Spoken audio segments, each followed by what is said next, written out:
Hello students, आज हम class 5th में पाठ 5 पढ़ाएंगे। इसका शीर्षक है पटाखों से तौबा। बच्चों, इस पाठ में हमें ये बताया गया है कि पटाखे जलाने से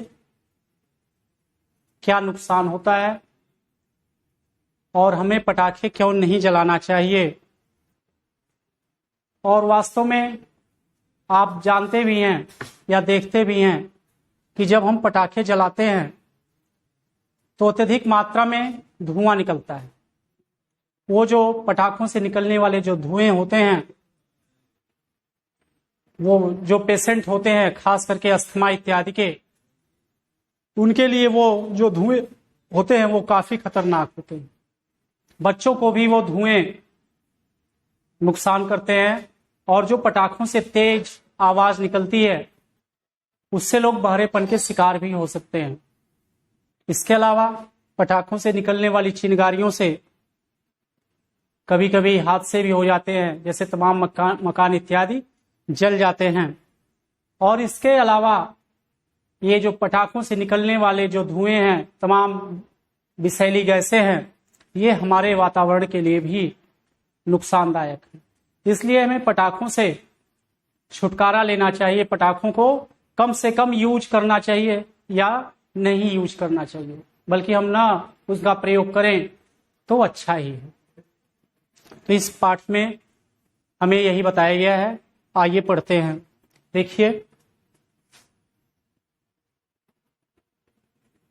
पटाखे जलाने से अनेक रोग जन्म लेते हैं, पैसे की बर्बादी होती है, कई बार तो गंभीर हादसे भी घट जाते हैं। पटाखे जलाना किसी तरह से ठीक नहीं है, और न स्वास्थ्य के लिए और न वातावरण के लिए।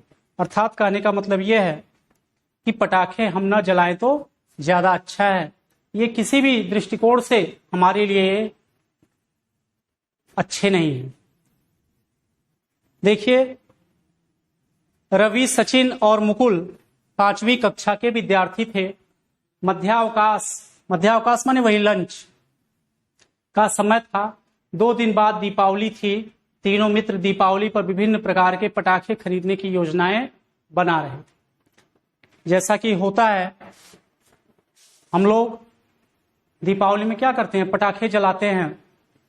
तो ऐसे ही ये जो रवि, सचिन और मुकुल, ये 5वीं कक्षा के विद्यार्थी हैं और दीपावली का त्योहार आने वाला है, और उसी त्योहार पर वो पटाखे खरीदने की योजना बना रहे हैं। अब रवि देखिए क्या कह रहा है, मैं तो 5 दर्जन बम, फुलझड़ियां और छतरी वाले रॉकेट लाऊंगा।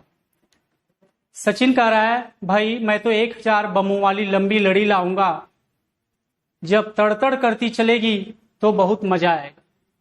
मुकुल कह रहा है, मैं भी ढेर सारे रॉकेट और अनार बम लाऊंगा। इन तीनों की बातें विज्ञान की अध्यापिका श्रीमती पूजा वर्मा के कानों में पड़ी और उन्होंने मन ही मन कुछ सोचा, फिर चली गई।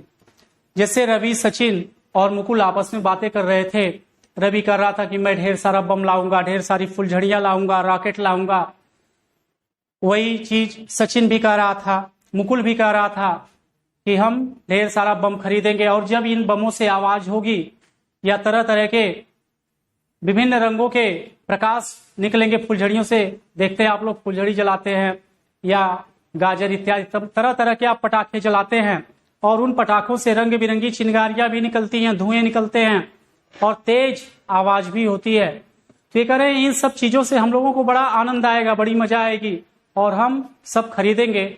और उनकी इस बात को, जो आपस में ये वार्तालाप कर रहे थे, वो जो साइंस की टीचर थी, उनका नाम था पूजा वर्मा, वो जब सुनी तो उनकी आवाज बात को सुन करके वो चुपचाप चली गई।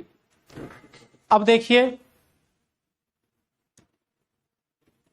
मध्यावकाश के बाद श्रीमती पूजा वर्मा कक्षा में आई। बच्चों ने खड़े होकर उनका अभिवादन किया। श्रीमती पूजा वर्मा ने वायु प्रदूषण से संबंधित एक चार्ट पेपर श्यामपट के पास लटकाया। चूंकि साइंस के टीचर ने उनकी बातों को सुना था कि ये पटाखे जलाने की योजना बना रहे हैं, पटाखे खरीदने की योजना बना रहे हैं, तो जब लंच का समाप्त हुआ और वो क्लास में आई तो उनके साथ एक चार्ट भी था, और वो चार्ट किससे संबंधित था? वायु प्रदूषण से। और बच्चों, पटाखे इत्यादि जलाने से वायु प्रदूषण ही ज्यादा होता है, क्योंकि हमारे वातावरण में विभिन्न प्रकार के हानिकारक गैसें जो कि पटाखों से उत्पन्न होती हैं वो रिलीज कर दी जाती हैं, छोड़ दी जाती हैं, और जो इससे निकलने वाले धुएं हैं वो बुरी तरह से हमारे वातावरण को प्रदूषित कर देते हैं। हवा जो ऑक्सीजन इत्यादि होता है उनका लेवल घट जाता है और लोगों को सांस इत्यादि लेने में कठिनाई होने लगती है। तो इन्हीं सब चीजों से रिलेटेड उन्होंने एक चार्ट श्यामपट के पास लटकाया और अध्यापिका कह रही हैं, बच्चों 2 दिन बाद दिवाली है, क्या आपने पटाखे खरीद लिए हैं? अब वो बच्चों से पूछ रही हैं कि बच्चों, दीपावली का त्योहार आने वाला है, क्या आप सभी ने पटाखे खरीदे हैं? सचिन कह रहा है, नहीं मैडम, मैं कल खरीदूंगा। विजय, मैडम मैंने बहुत सारे बम खरीदे हैं। अंकित, मैडम मैं तो पूरे 1000 रुपए के पटाखे लूंगा। अब धीरे धीरे देखिए ये नाम जो हैं सचिन, विजय, अंकित, ये उसमें से कुछ कह रहे हैं कि नहीं मैं अभी पटाखे नहीं लिया हूं, मैं कल खरीदूंगा। कुछ कह रहे हैं कि मैंने ढेर सारे बम खरीद लिए हैं। तो अंकित जो कह रहा है मैं तो पटाखों को खरीदने पर 1000 रुपए खर्च दूंगा। अब इन सब बच्चों की बात जब मैम सुन रही हैं तो कह रही अच्छा ये पटाखे सबको पसंद हैं?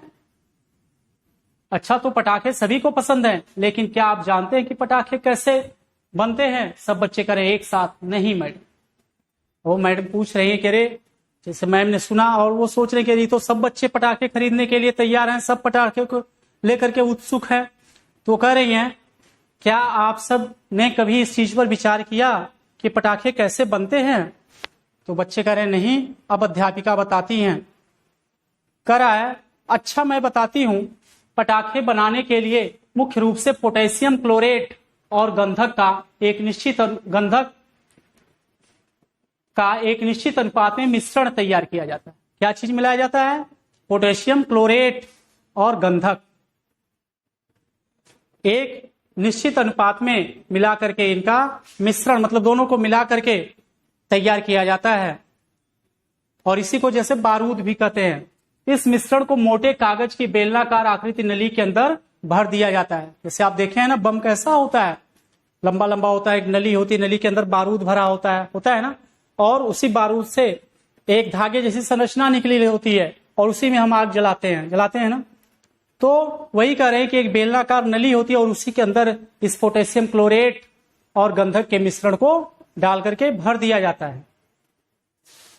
अब देखिए, जब पटाखे को जलाया जाता है तो इस मिश्रण के जलने से अत्यधिक गैस निकलती है। इससे पटाखे के अंदर बहुत अधिक दबाव पैदा हो जाता है और वह बहुत तेज धमाके के साथ फट जाता है और कई तरह की विषैली गैसें भी निकलती। तो जब पोटेशियम क्लोरेट और गंधक ये मिश्रण जब आग के संपर्क में आता है, जलने लगता है, तो जलने के कारण उस नली के अंदर ज्यादा प्रेशर पैदा होता है और प्रेशर के कारण वो पटाखा फट जाता है और उसके फटने से खूब तेज धाए की आवाज होती है, ब्लास्ट होता है और उसके फटने से तमाम धुएं और गैसें निकलती हैं। वो गैसें विषैली होती हैं, हमारे वातावरण के लिए वो नुकसानदायक होती हैं। अब ये जब बच्चे इस चीज को सुन रहे हैं तो कह रहे हैं एक साथ विषैली गैसें मैडम, फिर तो वे जरूर नुकसान पहुंचाती होंगी। अब ये कह रहे हैं कि रे ये गैसें विषैली हैं, तब ये अगर विषैली है तो ये तो जरूर निश्चित रूप से ये हमें नुकसान पहुंचाती होंगी। अब अध्यापिका कह रही हैं, बिल्कुल ठीक कहा तुमने रवि, ये गैसें न केवल हमारे लिए बल्कि पशु पक्षियों और वनस्पतियों के लिए भी अत्यंत हानिकारक होती हैं। तो जो गैसें होती हैं, आप जान लीजिए कि चाहे वो कोई भी जीवधारी है, सबको जिंदा रहने के लिए ऑक्सीजन की जरूरत होती है ना। तो चाहे वो मनुष्य ही क्यों ना हो, चाहे वो कोई भी पशु पक्षी हो, कोई भी जानवर हो या वनस्पतियां ही क्यों ना हो, पटाखे ज्यादा मात्रा में पटाखे जलाने से या विषैली गैसों के हो जाने से हमारे वातावरण में जो वायु का अनुपात है, विभिन्न गैसों का जो अनुपात है वो डिस्टर्ब हो जाता है। हानिकारक गैसों का जो स्तर है वो बढ़ जाता है और जो हमारे लिए लाभदायक गैसें ऑक्सीजन इत्यादि है उनका स्तर घटने लगता है। तो तरह तरह की तमाम समस्याएं उत्पन्न होती हैं जिससे मनुष्य के साथ साथ पशु पक्षी इत्यादि सभी लोग प्रभावित होते हैं। अब वो कह रहा रवि कि ये तो हमें मालूम ही नहीं था मैडम। वो कह रहा है कि अच्छा अगर ये बात है तो ये सब चीजें हमें मालूम ही नहीं थी। तो बच्चों आज की वीडियो में हम इतना ही पढ़ाएंगे, फिर हम मिलेंगे नेक्स्ट वीडियो में। थैंक्स।